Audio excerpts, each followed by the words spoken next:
All right, so part two here, we finished part one talking about ethos, pathos, and logos. So let's talk about actually writing the essay. When you write this essay, you want to first identify the big picture goal or purpose. What are they trying to achieve or have happen as a result of this letter? Then you break down how they went about achieving that purpose. So you go from the big picture to the small details. So Gandhi, in his letter, he uses a tone that's very respectful, very friendly, very conciliatory. But he does that in order to make a demand, really, that the British start to give the country of India its independence. So one thing he does is he uses a tone that's very respectful in order to make this demand. Repetition is the most common rhetorical strategy we're going to see because it creates emphasis. So we see it all the time. In every speech or letter, you're going to see some sort of repetition. Now, repetition of the words like I or we are that's repetition, but it's not hugely significant.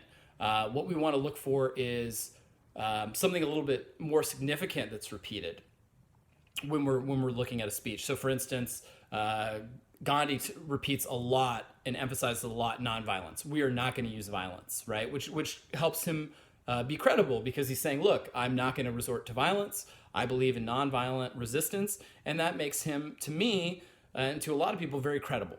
Those of us who don't like violence and don't want to resort to violence really respect that, especially because the British were willing to use violence to occupy India.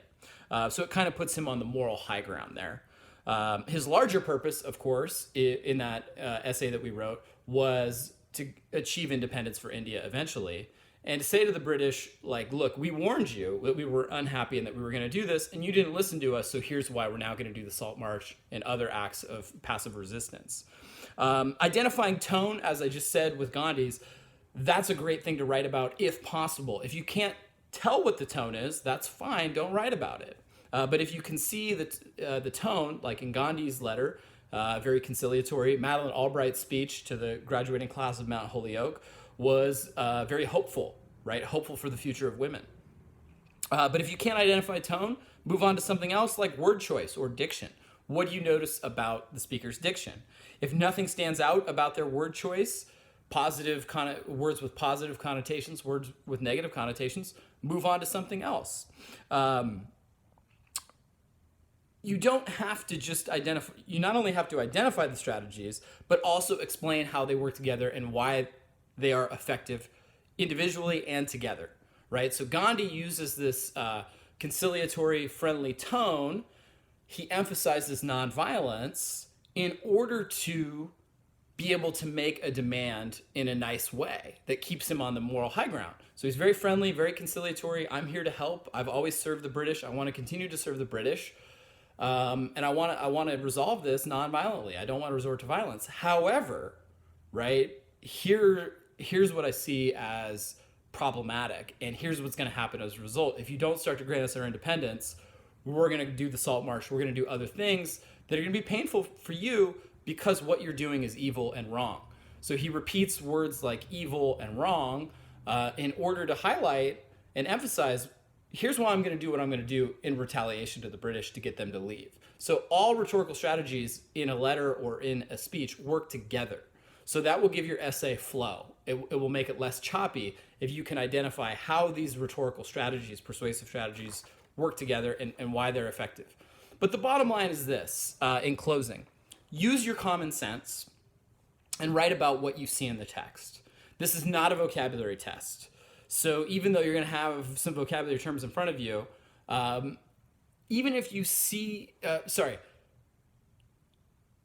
you're going to have your vocabulary terms in front of you, but that's not what's really important. What's really important is this is a text-dependent question. So you want to show the reader, hey, here's what I see in this text. Here's what I see the reader do or the writer doing as a reader.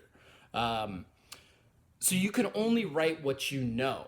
A lot of times in the past, students have written about concession and rebuttal. Concession and rebuttal is something we've rarely seen in any of the speeches or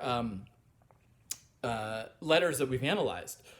To concede something to your opponent and then refute their larger argument is a hard thing to do. And so it's something we don't see very frequently. So a lot of students this year have written, Gandhi uses concession and rebuttal. He concedes nothing to the British in that letter. It's a very hard thing to pull off, so we don't see it very frequently. It's a great thing to do as a writer, especially in debate, but it's not something we see very frequently. So the bottom line is this: identify the speaker's purpose, what you think they're trying to do, and then how do they do it in a way that's effective. Because every speech they're going to put in front of you is going to be a good speech. Even Margaret Thatcher's speech honoring Ronald Reagan, even though I disagree with their political views in large part, this is a great speech, right? Why is it a great speech? What was her purpose, and what did she do that was effective in that speech? And that's all you're doing. It's not a vocabulary test. So if you don't really know what juxtaposition is, if you can't really identify tone, that's fine. The other thing we want to avoid is, the writer uses ethos, pathos, and logos. In your thesis statement, you need to be really detailed. How do they appeal to emotion? How do they appeal to the credibility of the speaker? How do they make a logical argument? Make that very clear right away in your opening paragraph so that the reader knows exactly what you're going to write about and so that you know exactly what you're going to say. You don't want to just have a random thesis statement that gets the point because you identified the purpose and ethos, pathos, logos. Because then when you get to your next paragraph, you're not going to have any idea what you want to say. So your introductory paragraph, your thesis statement should be long, right? Gandhi uses pathos by repeating words like evil.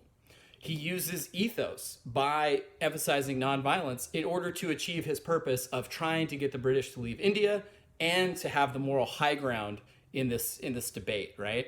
So not only do you need to identify what they do, but how do they do it? In the end, keep it simple. It's not complicated. The reason we've struggled with this is because I, as a teacher, have overcomplicated it when it's really simple. What is the writer or speaker's purpose? How do they go about achieving that purpose? That's what you need to do. It's open note. You can look up words you don't understand.